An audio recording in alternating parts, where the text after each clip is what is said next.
혹시 이런 경험 있으신가요? 어릴 적 밥상머리에서 늘 내 밥그릇에 계란 프라이를 올려주던 형. 내가 아플 때면 밤새 내 곁을 지켜주던 누나. 그 따뜻했던 기억들은 아직도 눈에 선한데 몇 년 전 명절에 만난 형제들의 모습은 너무나 낯설기만 합니다. 대화는 온통 돈 이야기, 자식 자랑뿐이고 그들의 눈빛에서는 따뜻한 우애 대신 미묘한 경쟁심과 계산적인 태도가 느껴집니다. 그 어색한 시간을 보내고 집으로 돌아오는 길 마음속에는 깊은 허전함과 서운함만이 남습니다. 우리가 어쩌다 이렇게 변했을까? 오늘 이 영상은 바로 그 질문에 대한 부처님의 명쾌한 해답입니다. 이 5가지 이유를 알고 나면 우리는 더 이상 형제에게 서운함을 느끼거나 그들을 원망하지 않게 될 것입니다. 오히려 그들을 있는 그대로 이해하고 나의 마음을 평온하게 지킬 수 있는 지혜를 얻게 될 것입니다. 시작하시기 전에 구독과 좋아요로 이 지혜로운 여정에 함께해 주십시오. 첫째, 모든 것은 변하기 때문입니다. 재행무상. 우리가 형제에게 서운함을 느끼는 가장 근본적인 이유는 모든 것은 변한다는 세상의 가장 위대한 진리를 잊고 살기 때문입니다. 어릴 적 낡은 앨범 속 흑백 사진을 들여다봅니다. 콧물을 흘리면서도 내 손을 꽉 잡고 있던 동생. 세상 무서운 줄 모르고 나만 믿고 따르던 그 작은 아이. 찐빵 한 개도 반으로 쪼개 나눠 먹고 내가 동네 아이들과 싸우면 자기 일처럼 달려와 엉엉 울어주던 든든한 형.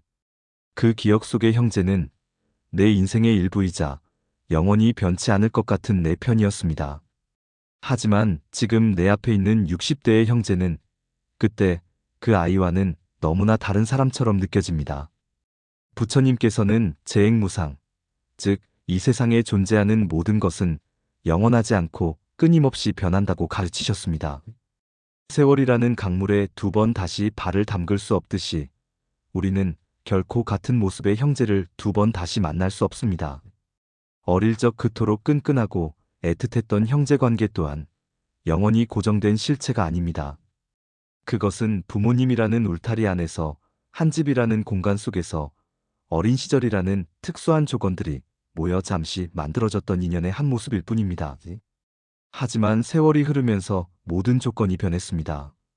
우리는 각자 다른 배우자를 만났고 다른 도시에서 다른 직업을 갖게 되었으며 다른 방식으로 자식을 키우고 다른 친구들을 사귀며 살아왔습니다. 수십 년이라는 시간 동안 우리는 전혀 다른 경험을 하고 다른 생각을 하며 다른 사람으로 변해온 것입니다. 어릴 적 우리는 한 뿌리에서 나온 2개의 가지였습니다. 하지만 수십 년의 세월 동안 각자의 가지는 서로 다른 햇빛을 향해 다른 바람을 맞으며 뻗어나갔습니다. 이제 와서 2가지가 똑같은 모양이기를 바랄 수는 없는 노릇입니다.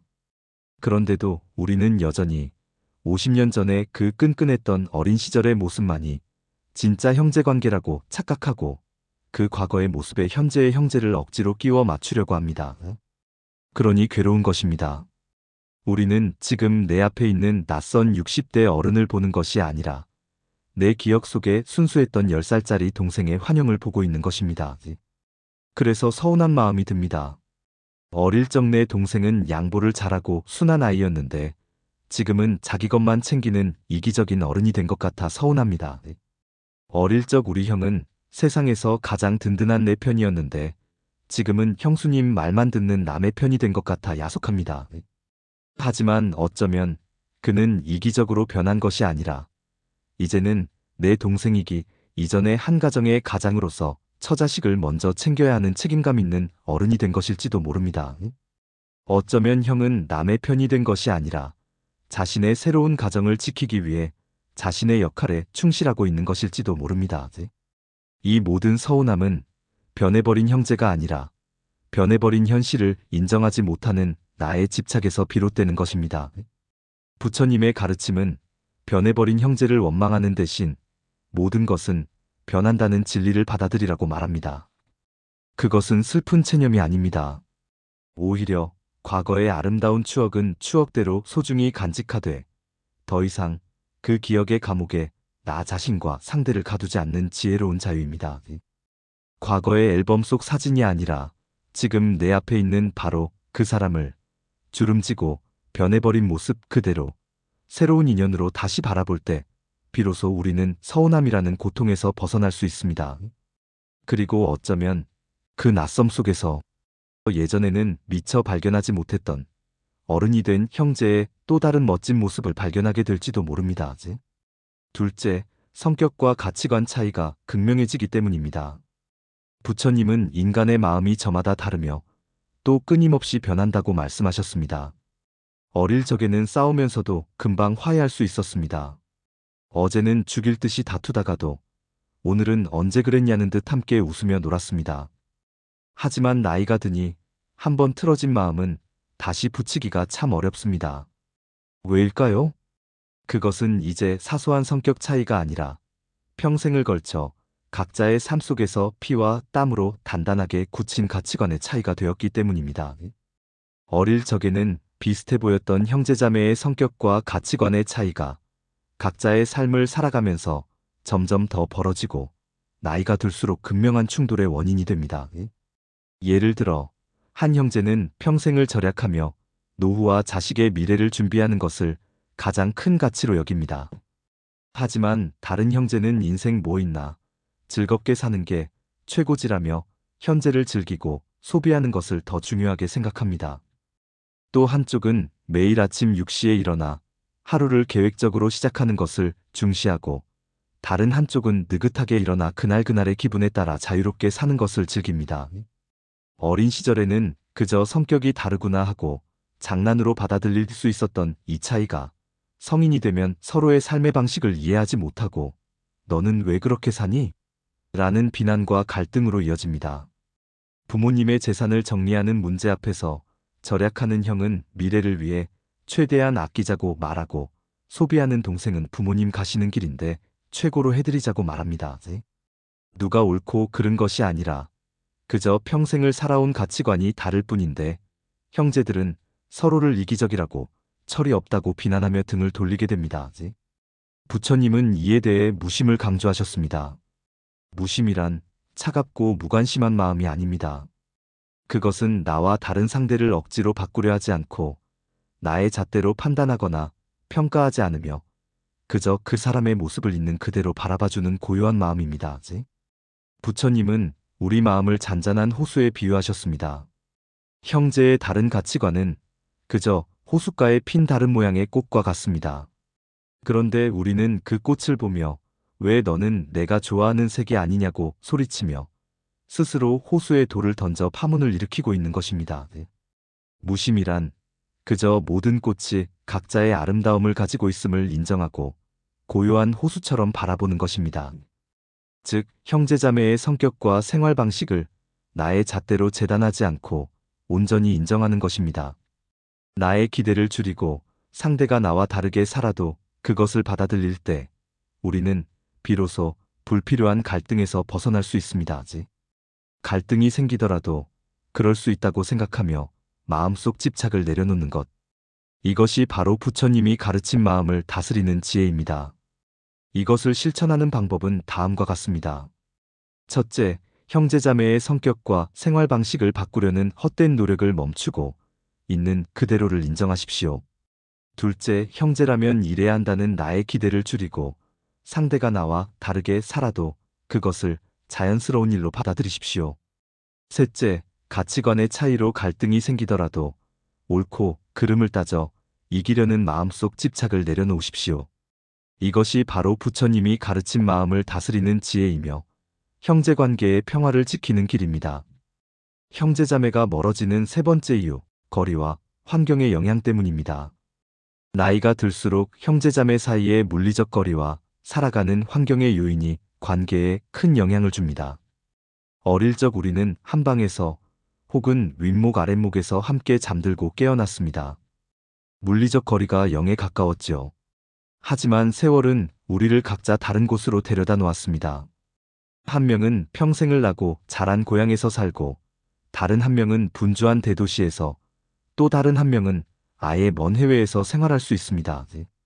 각자의 직장, 건강, 그리고 자녀의 학업이나 배우자의 직장 문제 등으로 인해 우리는 서로의 삶의 터전을 옮겨가며 살아갑니다. 그 결과 자연스럽게 만남의 횟수는 줄어들고 심리적 거리도 그만큼 늘어나게 됩니다. 몸이 멀어지면 마음도 멀어진다는 옛말이 틀린 것이 없는 셈이죠. 우리는 이 당연한 변화 앞에서 깊은 서운함을 느낍니다. 아무리 멀리 살아도 어떻게 1년에 전화 한 통이 없을 수 있나? 명절에 먼저 연락해야 하는 것 아닌가?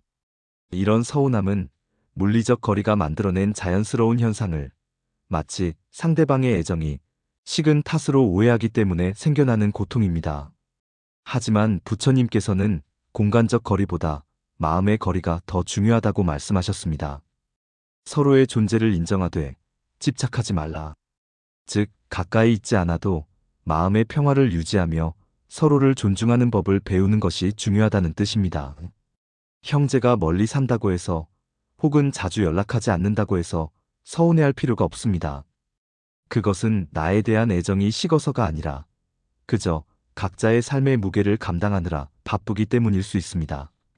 우리의 하루가 우리의 동네 친구, 직장 동료, 그리고 바로 옆에 있는 배우자와의 일로 가득 차 있듯이 멀리 있는 형제의 하루 또한 그의 곁에 있는 사람들로 채워져 있을 것입니다.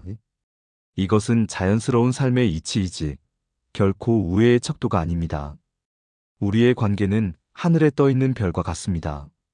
매일 밤 볼 수는 없어도 그 별이 저 하늘 어딘가에 존재하며 빛나고 있음을 우리는 압니다. 그 존재 자체를 믿고 응원해주는 것, 그것이 바로 집착 없는 사랑입니다. 따라서 우리는 만남의 방식에 지혜를 더해야 합니다. 정기적으로 안부를 묻되 부담스럽게 매일같이 연락하지 않습니다. 아무 내용 없이 그저 별일 없지? 하고 묻고 응, 별일 없어 하고 답하는 5분짜리 의무적인 통화. 이런 통화가 수십 번 쌓여도 마음의 거리는 1cm도 좁혀지지 않습니다. 만남의 양보다는 질을 중요시하고 1년에 한두 번을 만나더라도 의미 있고 따뜻한 시간을 만드는데 집중합니다. 오랜만에 통화를 하게 된다면 그저 형식적인 안부를 묻기보다 진심이 담긴 질문 하나를 던져보십시오. 지난번에 허리가 아프다고 했는데 지금은 좀 괜찮니? 이런 구체적인 질문 하나가 100마디 형식적인 인사보다 더 큰 감동을 줍니다. 그리고 떨어져 있는 동안에는 서로의 선택과 생활을 믿고 존중하는 것입니다. 그가 나에게 연락하지 않는 시간 동안 그는 그의 삶을 열심히 살아가고 있는 것입니다. 그것을 불안해하거나 서운해하지 않고 묵묵히 응원해주는 것. 그것이 바로 물리적 거리를 뛰어넘어 마음의 거리를 좁히는 부처님의 지혜입니다. 이러한 마음가짐은 형제자매 관계뿐 아니라 멀리 사는 자식이나 친구 등 모든 인간관계에 평화를 가져오는 중요한 실천입니다. 넷째, 경제적 이해관계와 기대감 때문입니다.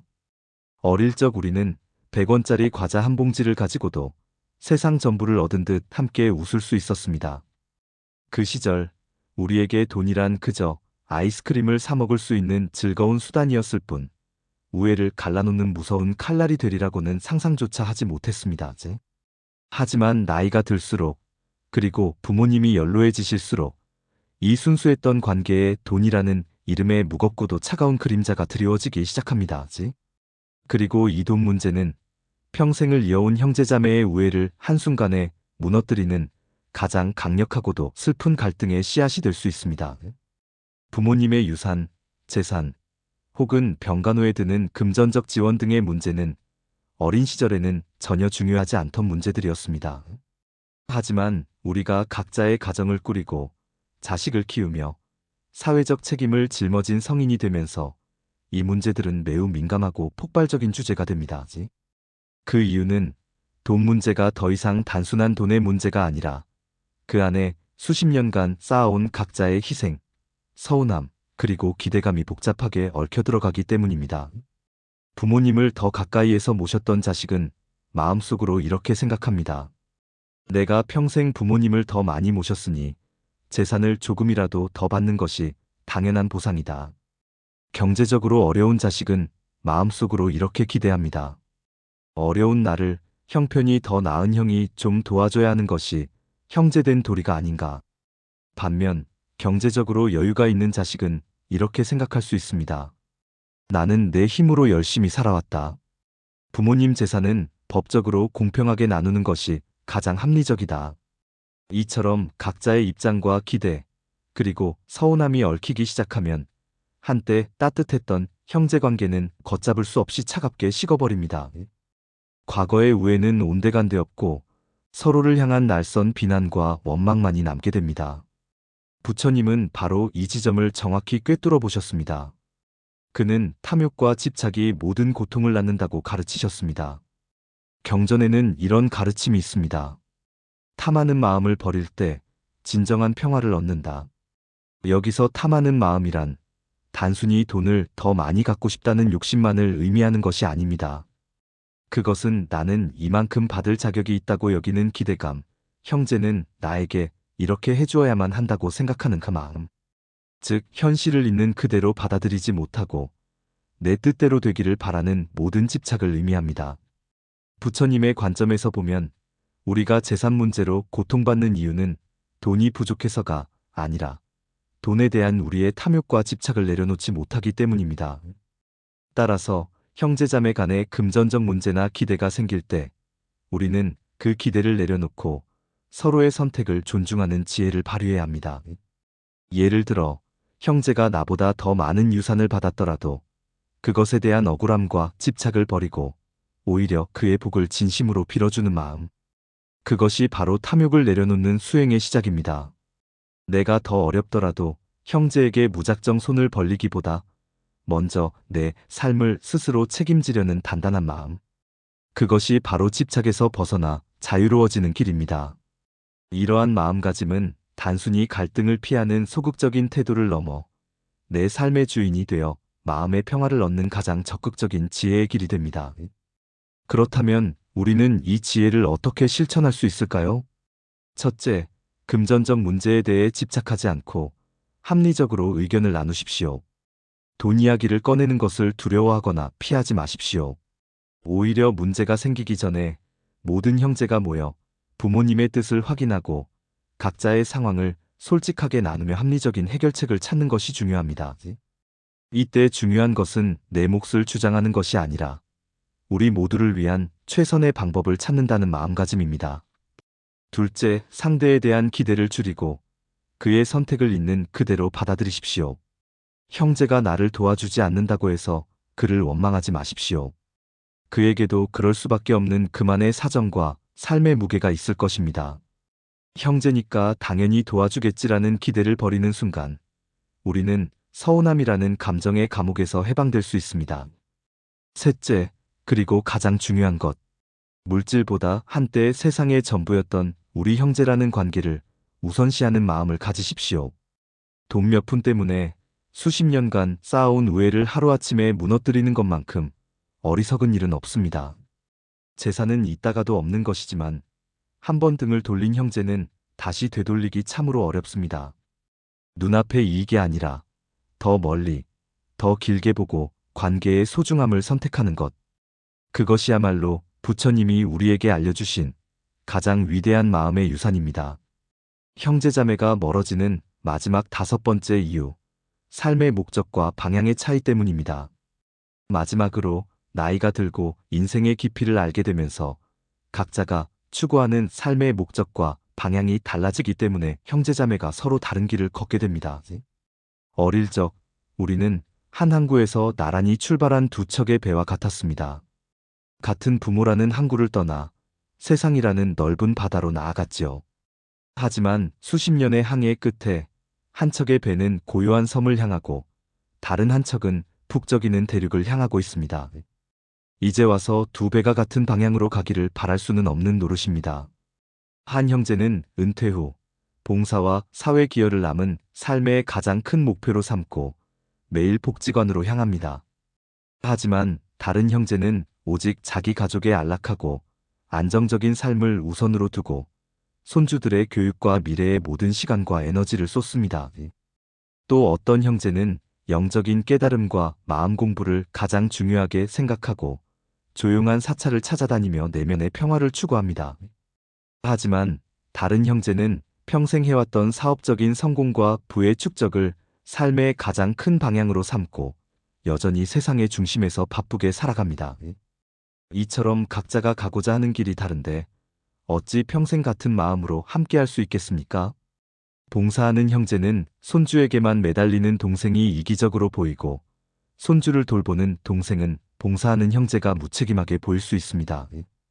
마음 공부하는 형제는 돈만 쫓는 동생이 어리석어 보이고 사업하는 동생은 마음 공부하는 형제가 현실 감각 없이 뜬구름 잡는 소리만 하는 것처럼 보입니다.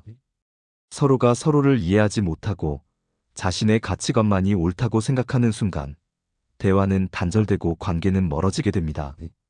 부처님께서는 각자의 길을 존중하라고 말씀하셨습니다. 각자의 업에 충실하라. 남을 판단하지 말고 자신을 돌아보라. 여기서 업이란 운명처럼 정해진 것이 아니라 한평생 자신이 쌓아온 모든 생각과 말과 행동의 총합을 의미합니다. 즉, 형제자매의 삶이 나와 다르다고 해서 그것을 나의 잣대로 판단하거나 강요하지 말라는 것입니다. 그의 삶은 그의 업이고 나의 삶은 나의 업입니다. 그것을 온전히 받아들이고 각자 자신의 삶에 충실할 때 우리는 비로소 마음의 평화를 얻을 수 있습니다. 그렇다면 우리는 이 지혜를 어떻게 실천할 수 있을까요? 첫째, 형제자매의 선택을 판단하거나 강요하지 않습니다. 그가 선택한 삶의 방식이 내 눈에는 어리석어 보이고 비효율적으로 보일지라도 그에게는 그것이 가장 중요한 행복의 길일 수 있음을 인정하는 것입니다. 그게 무슨 의미가 있니? 라고 말하는 대신, 아, 너는 그런 삶에서 행복을 느끼는구나. 내가 잘 모르는 세상이지만 네가 행복하다니 나도 기쁘다라고 말해주는 것입니다. 이것이 바로 상대를 있는 그대로 존중하는 자비의 실천입니다. 둘째, 자신이 원하는 삶과 목표에 충실하십시오. 형제가 어떻게 살든 그것에 신경 쓰며 에너지를 낭비하는 대신 그 에너지를 온전히 나의 삶을 가꾸는 데 쓰는 것입니다. 내가 봉사하는 삶에서 기쁨을 느낀다면 더 열심히 봉사하십시오. 내가 손주를 돌보는 것에서 행복을 느낀다면 더 큰 사랑으로 손주를 돌보십시오. 자신의 삶에 만족하고 충실한 사람은 다른 사람의 삶을 평가하거나 부러워할 필요가 없습니다. 셋째, 서로의 삶을 존중하며 정말 필요한 순간에만 도움을 주십시오. 여기서 말하는 도움이란 섣부른 조언이나 간섭이 아닙니다. 그가 선택한 길 위에서 그가 지치고 쓰러졌을 때 그의 방식을 비난하지 않고 그저 묵묵히 곁을 지켜주며 손을 내밀어 주는 것입니다. 네가 선택한 길이지만 지금 많이 힘들겠구나. 내가 도울 일이 있다면 언제든 이야기하렴.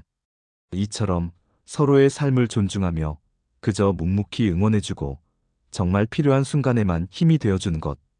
그것이 바로 성숙한 형제자매가 맺어야 할 가장 아름답고 평화로운 관계의 모습입니다. 여러분, 오늘 우리는 부처님의 지혜를 빌려 나이 들수록 형제자매가 남이 될 수밖에 없는 5가지 이유에 대해 이야기 나누었습니다. 첫째, 모든 것은 변하기 마련이며, 둘째, 각자의 성격과 가치관이 달라지고, 셋째, 살아가는 환경이 멀어지며, 넷째, 경제적인 이해관계가 얽히고, 마지막으로 각자의 삶의 방향이 달라지기 때문입니다. 이 5가지 이유를 듣고 나니 어떤 마음이 드시나요? 아마 조금은 서운하면서도 한편으로는 그래서 그랬구나 하고 마음이 편안해지는 것을 느끼실 겁니다. 형제가 변한 것이 아니라 우리의 관계가 자연스럽게 변화했을 뿐입니다. 이제 우리는 더 이상 과거에 얽매여 형제를 원망할 필요가 없습니다. 대신 지금의 모습 그대로 조금은 멀어진 남처럼 서로에게 예의를 지키고 서로의 삶을 간섭하지 않으며 멀리서 안부를 묻고 응원해주는 새로운 관계를 맺으면 됩니다. 어쩌면 그렇게 모든 기대를 내려놓았을 때 우리는 비로소 진짜 형제로서 서로를 마주할 수 있게 될지도 모릅니다. 여러분의 남은 인생이 더는 형제관계로 인해 아프지 않고 오롯이 평온으로 가득하기를 은빛 여행이 늘 응원하겠습니다. 오늘 이야기가 마음에 깊은 울림을 주었다면 구독과 좋아요로 다음 여정에도 함께해 주십시오. 오늘도 함께해 주셔서 감사합니다. 매일 조금씩 더 건강해지고 더 지혜로워지는 나를 만나는 시간, 은빛 여행이었습니다.